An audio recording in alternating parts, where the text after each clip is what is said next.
자, 오늘은 이제 내일부터 업로드 기준으로는 내일부터 이제 본격적으로 K리그가 개막을 합니다. 이제 K리그 올해 40주년이 됐습니다. K리그가 40주년이 돼서 이제 각 구단별로 40주년 이벤트, 그다음에 저도 그 리그 개막에 맞춰서 구단별 프리뷰 요번에 세 팀 준비했습니다. 올해 울산, 전북, 대구 이렇게 세 팀을 준비를 했습니다. 먼저 이제 작년에 리그 우승을 했던 울산부터 먼저 가보도록 하겠습니다. 제목을 좀 세게 가져온 걸 수도 있을 것 같아요. 울산 2연패 5월 준산 어게인이라고 가져왔습니다. 사실 지난 시즌에 이제 울산 같은 경우에는 우승을 했습니다. 우승을 하면서 일단 17년 만에 첫 우승을 한 상태고, 처음으로 이제 우승을 한 상태고, 전북의 6연패를 가로막으면서 본인들이 어렵사리 일단 우승을 했습니다. 그러면서 지금 요 헤드라인, 지금 이제 사진을 보면 우승컵을 든 사진이 있는데, 일단 한번 살펴보도록 하겠습니다. 첫 번째 순위부터 살펴볼게요. 22승 10무 6패 우승 차지했습니다.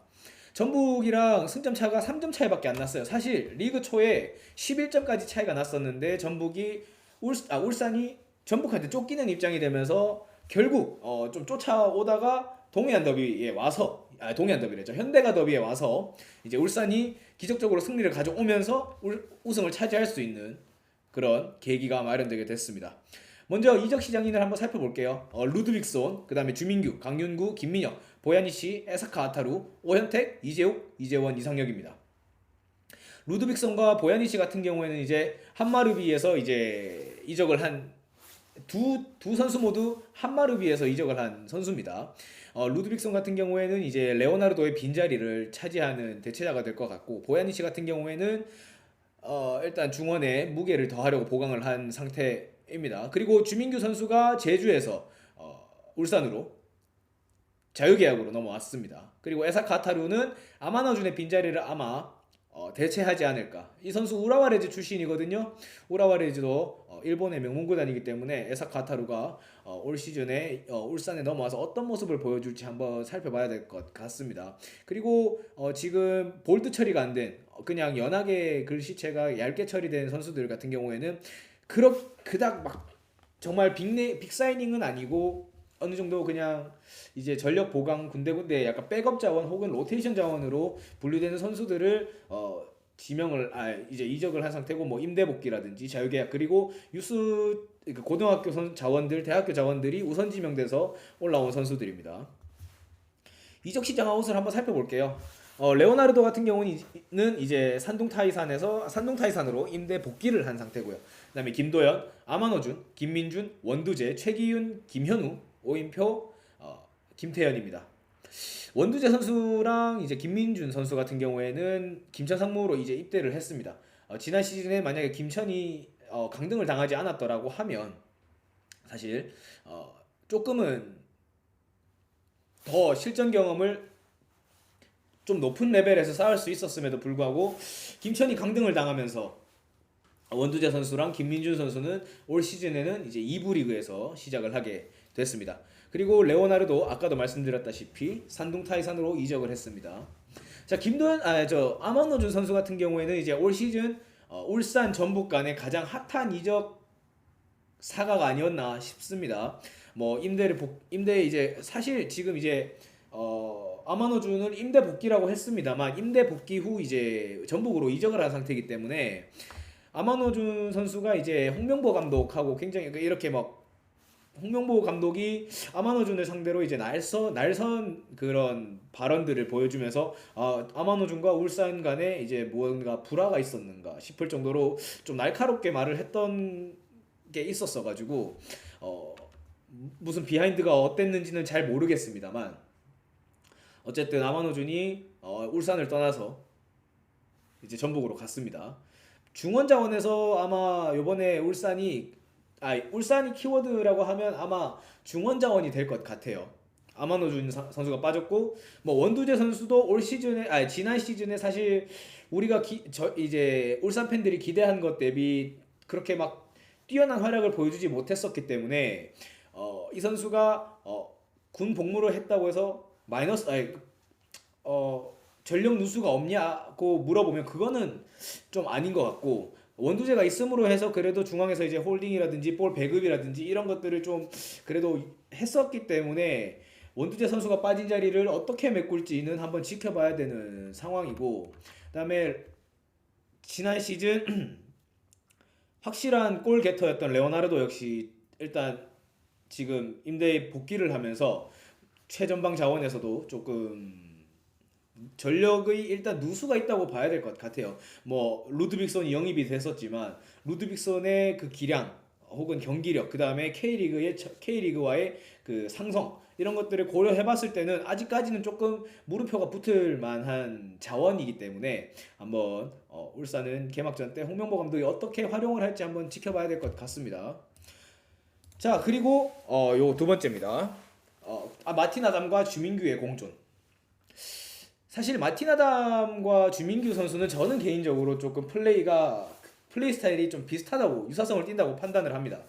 주민규가 2선으로 내려오면서 볼 배급을 하고 본인이 들어가는 모습을 보여준다든지, 사실 주민규 선수도 대학교 때는 그 뭐 3선 자원까지도 뛰었을 정도로 코어 라인에서는 본인이 어떤 활약을 펼쳐야 될지를 잘 아는 선수입니다.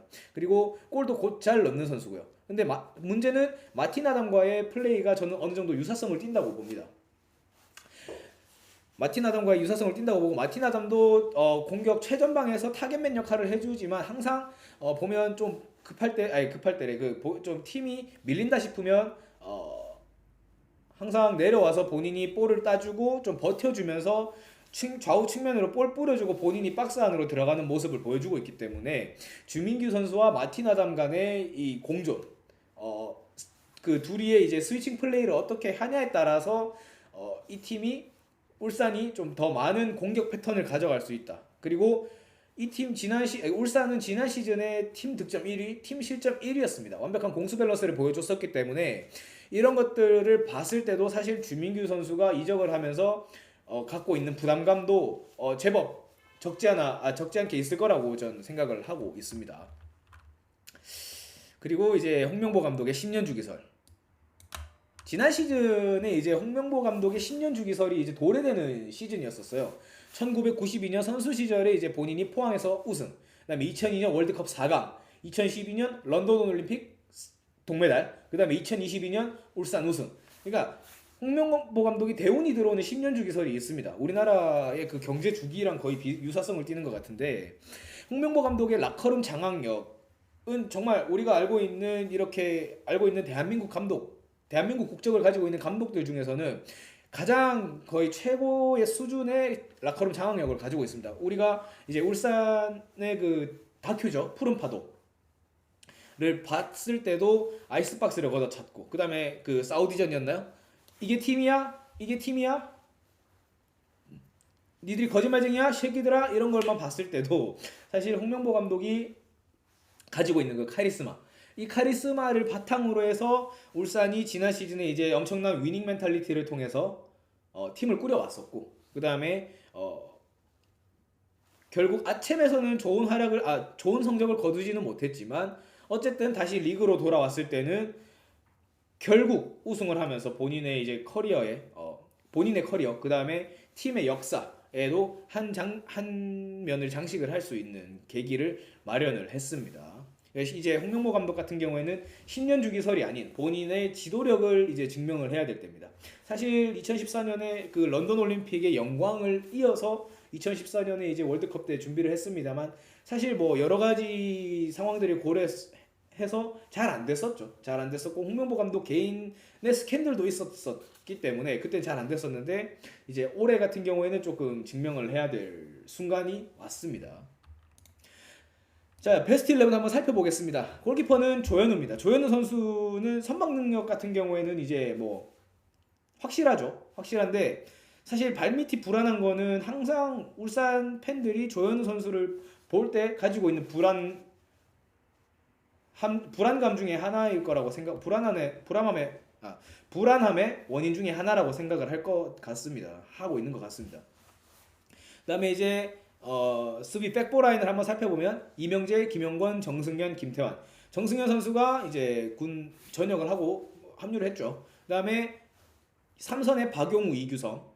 박용우 선수랑 이규성 선수는 울산에서 약간 언성 히어로 혹은 좀 숨은 약간 살림꾼 역할을 해줬었었죠.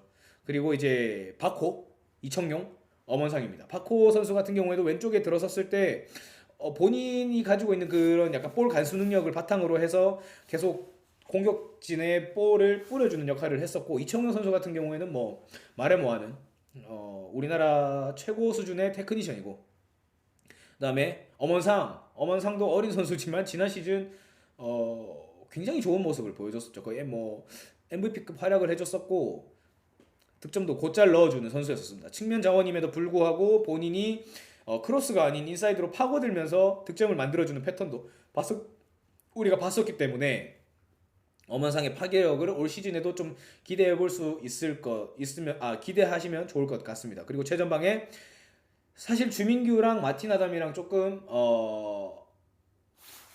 그 고려를 했었는데 일단 주민규 선수가 좀 선발 출전을 할 것으로 저는 보고 있고 후반에 이제 조커로 일단 마틴 아담을 전 선택할 것으로 봐요. 마틴 아담을 사실 저는 좀 풀타임용은 아니라고 생각을 하거든요. 물론 풀타임을 뛸 수 있는 자원이고 경기력이 그만큼 올라와 있지만 마틴 아담은 지쳐있는 수비진들을 휘저어줄 수 있는 선수이기 때문에 후반 한 60분, 한 70분쯤에 나와서 본인이 경기를 마무리 지어줄 수 있는 선수이기 때문에 그런 것들을 봤을 때는 사실 뭐 주민규 선수가 좀 선발로 나올 수 있지 않을까 생각을 하고 있습니다. 서브 한번 살펴볼게요. 아까도 말씀드렸다시피 마틴 아담, 그 다음에 윤일록, 에사카 아타루, 루드빅, 보야니치, 김기희, 조수혁입니다. 이청용 선수 자리에 아타루가 들어갈 수도 있을 것 같아요. 뭐 아마노준도 지난 시즌 개막전부터 선발을 뛰었었기 때문에 아마 아타루 선수도 선발 출전할 가능성이 높다. 라고 생각을 하고 있습니다. 뭐 그리고 뭐 루드빅손이라든지 아까 말씀드렸던 이제 보야니치, 그다음 바코.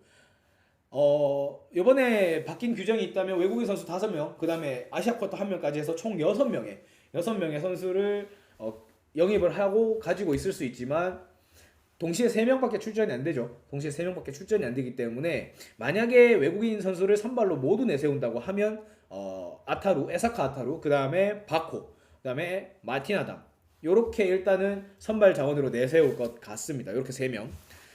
그리고 이렇게 하면서 저는 예상순위 올 시즌에 울산은 일단은 2위 예측해 보겠습니다.